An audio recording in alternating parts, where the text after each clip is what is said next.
Cor é um assunto multidisciplinar. E luz também, porque luz ela tem aplicações desde a astronomia até a decoração de interiores. Então tem uma gama muito grande e, consequentemente, a nomenclatura associada a luz e cor é uma nomenclatura sempre muito vasta e, de certa forma, às vezes um pouco confusa. Esse vídeo de hoje eu vou falar sobre medidas de cor, da luz, medida de luz, não de cor. E existem dois tipos de medida, nós vamos tratar mais adiante, que são as medidas radiométricas e fotométricas. Só para começar do começo, aqui esse slide mostra as ondas eletromagnéticas que nós convivemos atualmente, aqui em função do comprimento da onda. E aqui nós estamos falando desde 10 a menos 12 até a 10 a sexta, né? Nós estamos falando de coisas que são assim, de dimensões do núcleo do átomo até a dimensão de prédios, né? Até mais do que prédios, né? Em metros, 10 a 2 estaria o prédio aqui. E são ondas que são emitidas, né? São as ondas que são as ondas de rádio, AM, depois vem as FMs, a TV, a micro-ondas de comunicação. Tem aqui um pequeno trecho que é o trecho visível, que é o trecho que excita os nossos olhos dessas ondas. Tem a faixa do raio-x e tem a faixa aqui do raios gama também. É claro que nós vamos ver logo a seguir que para esses comprimentos de onda, a luz tem uma frequência que é inversamente proporcional, né? Aqui nós temos frequências de 100 até frequências de 10 a 20. E a energia de uma onda eletromagnética é proporcional à frequência. Então, a energia dessas ondas aqui, que são chamadas ondas ionizantes, são tão fortes que são capazes de tirar átomos, de tirar elétrons de átomos, quer dizer, fazer transformações bastante danosas, ou aqui como está sendo usado para combater tumor, etc. Por sorte, essas ondas de raio-x e raio gama que também existem no universo, a nossa atmosfera filtra. Então, geralmente, essas ondas daqui para cá são todas filtradas pela atmosfera, daí a importância da atmosfera na nossa vida, né? E aqui em cima tem esses exemplos. Então aqui é o ponto da agulha, que quando a gente está na luz visível, a gente está falando do tamanho de uma molécula, né? Aqui está falando de um átomo, aqui de um núcleo de coisa. E aqui o espectro visível, quando ele tem luzes de frequências ou comprimentos de ondas pré-definidos, a gente tem aí todo o espectro que a gente costuma ver do arco-íris, né? Do vermelho, que sai daqui do infravermelho, que a gente não enxerga, até o ultravioleta, que já é uma radiação que tende a dar alguns problemas na pele.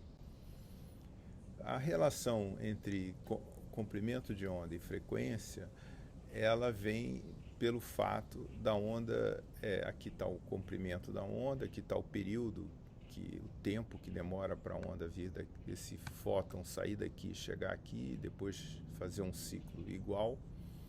A velocidade é relacionada, é constante. Mas antes de falar da velocidade, vamos falar da frequência, né? Quer dizer, a frequência em Hertz é o inverso do tempo que demora a onda de fazer um ciclo, porque a frequência é o número de ciclos por segundo e o período é o tempo demorado para percorrer um ciclo. Então, um é o inverso do outro E a gente tem aqui, consequentemente, que a equação da velocidade da luz, por exemplo, da onda, que é aproximadamente 300 mil quilômetros por segundo, 10 a 8, mais ou menos, metros por segundo, e ele é a distância percorrida sobre o tempo, seria lambda sobre t ou lambda f. Como, então, a 300 mil é igual a lambda f, f é igual a 300 mil sobre lambda. Daí é a relação entre comprimento de onda e frequência.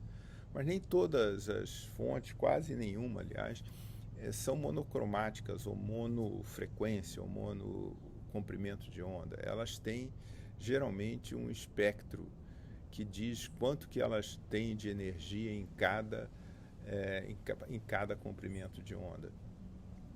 Então, para cada espectro vai corresponder depois uma cor, como nós vamos estudar mais adiante. Mas vamos tentar fazer as medidas que existem dessa energia que está aqui. A medida básica, você pega uma fonte luminosa, por exemplo, uma lâmpada, ou o Sol emite 3,914, praticamente, vezes 10 a 26 watts. Watts é uma medida do sistema internacional, que seria trabalho sobre segundo. A quantidade é uma medida de potência, porque é como se fosse uma fonte jorrando água. É a potência aqui no caso, jorrando luz, a quantidade de energia que a luz sai por segundo. Tá. Aqui também tem uma lâmpada dessas de filamento que está saindo de moda.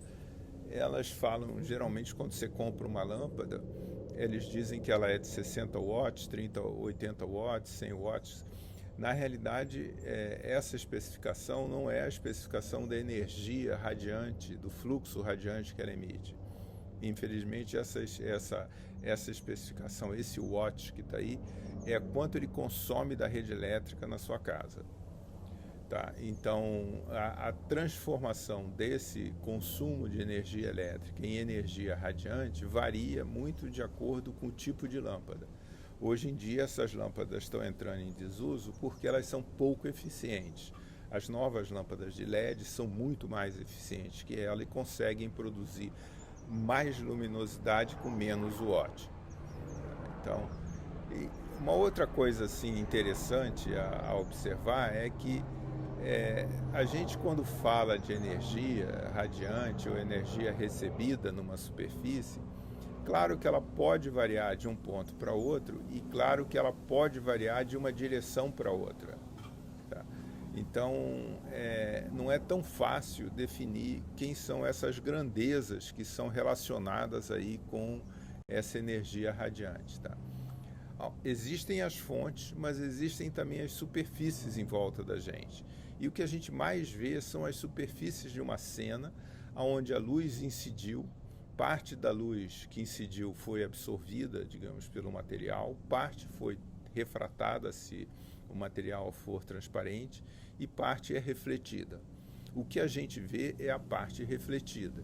E claro que ela também pode variar de acordo com a direção e pode variar de ponto para ponto. Alguns conceitos interessantes quando a gente fala nessa energia por ponto, por área, etc. Tem um conceito importante que tem a ver com a direção da radiação, porque a radiação tem uma direção. Se ela atinge uma superfície na direção, mas na mesma direção, mas digamos aqui no sentido oposto da normal, eu tenho um impacto forte, eu recebo bastante energia. Quando eu começo a incidir com um ângulo θ, eu vou diminuindo essa quantidade de energia que chega à superfície. É o fenômeno que ocorre durante o dia. Ao meio-dia você tem um sol forte, às 5 horas da tarde você já tem um sol mais fraco, porque o sol já não está incidindo diretamente contra a superfície.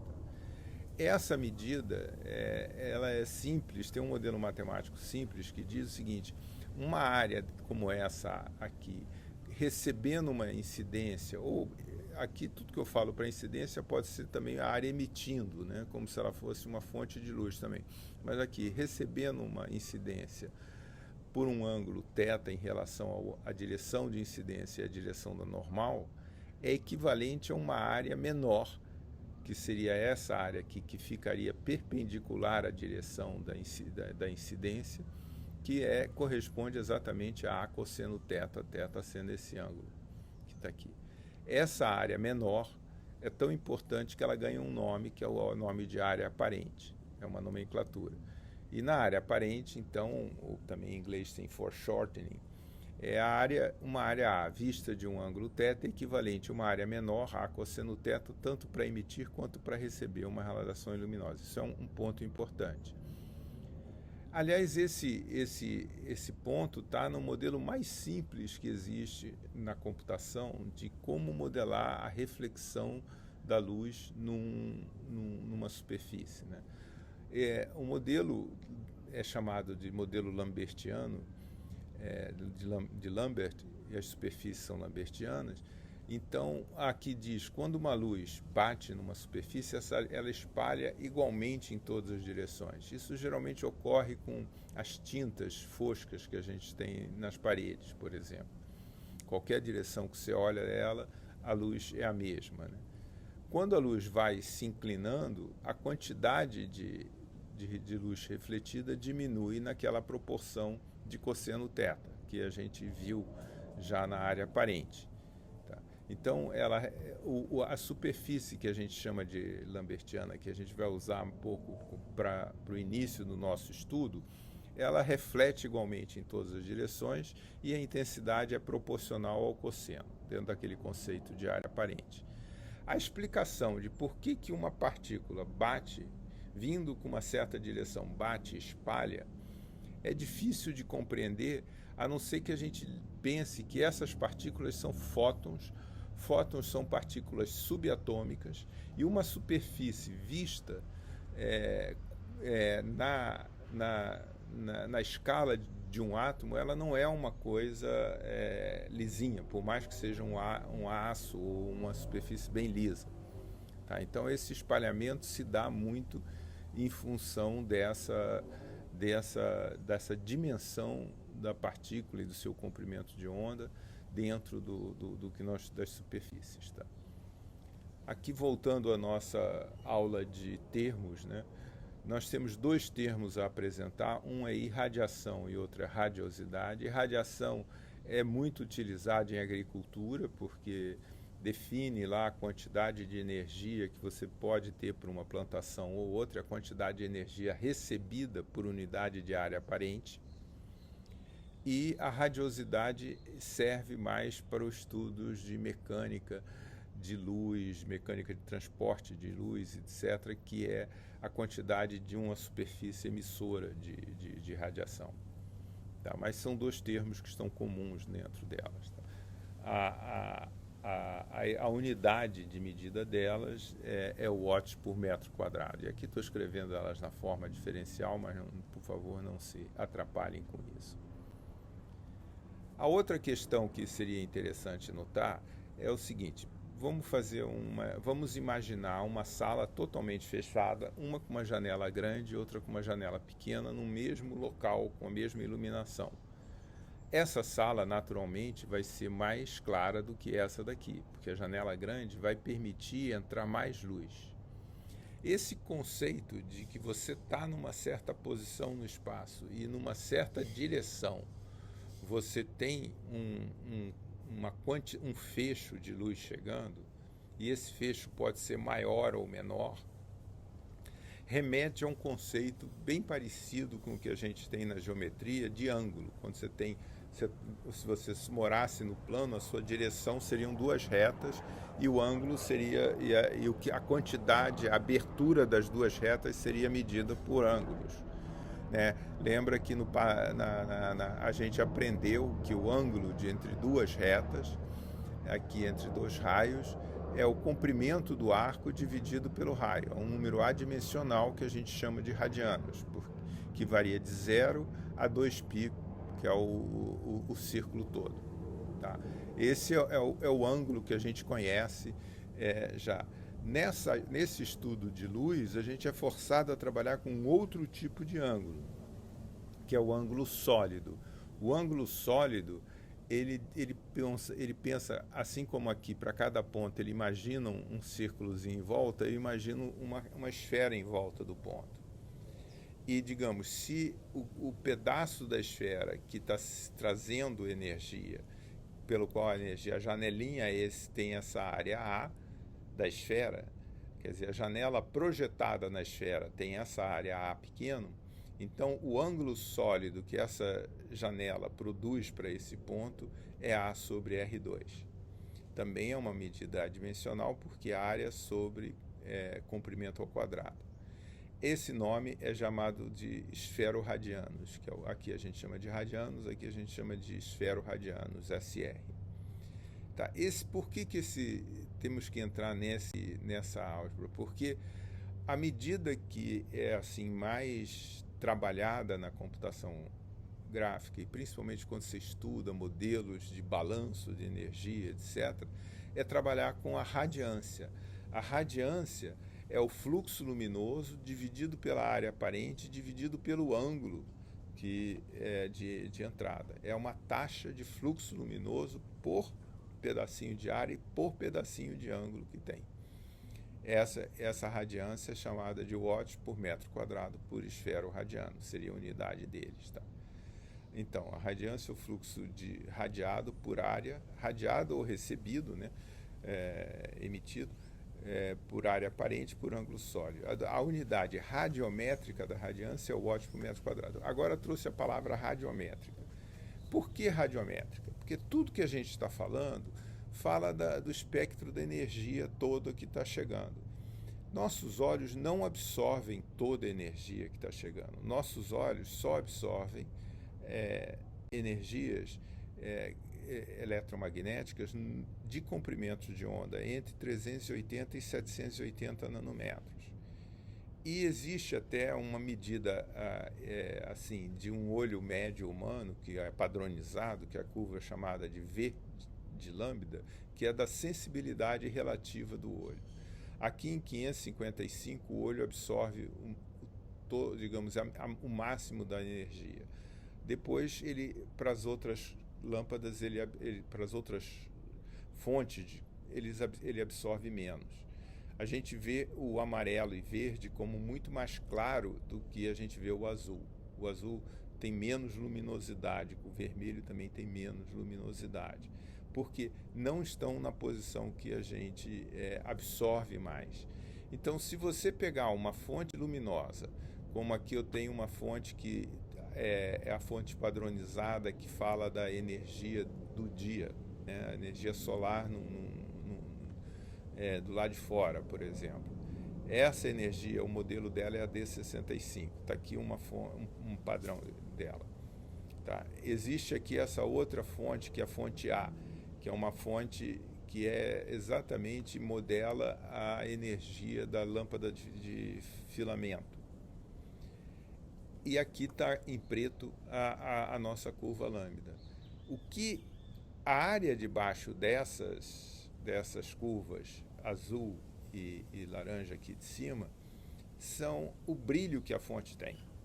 Mas esse brilho não é a luminosidade. A luminosidade é o produto, ponto a ponto, dessa função V com cada uma dessas funções de coisa. Então, a gente chama de brilho em 1 watt e chama de luminosidade, não a integral da fonte, mas a integral da fonte multiplicada pelo V lambda. E ainda mais um fator que faz uma conversão de unidades entre o que é o watts, perdão, aqui o watts está escrito errado, e lumens. Tá certo?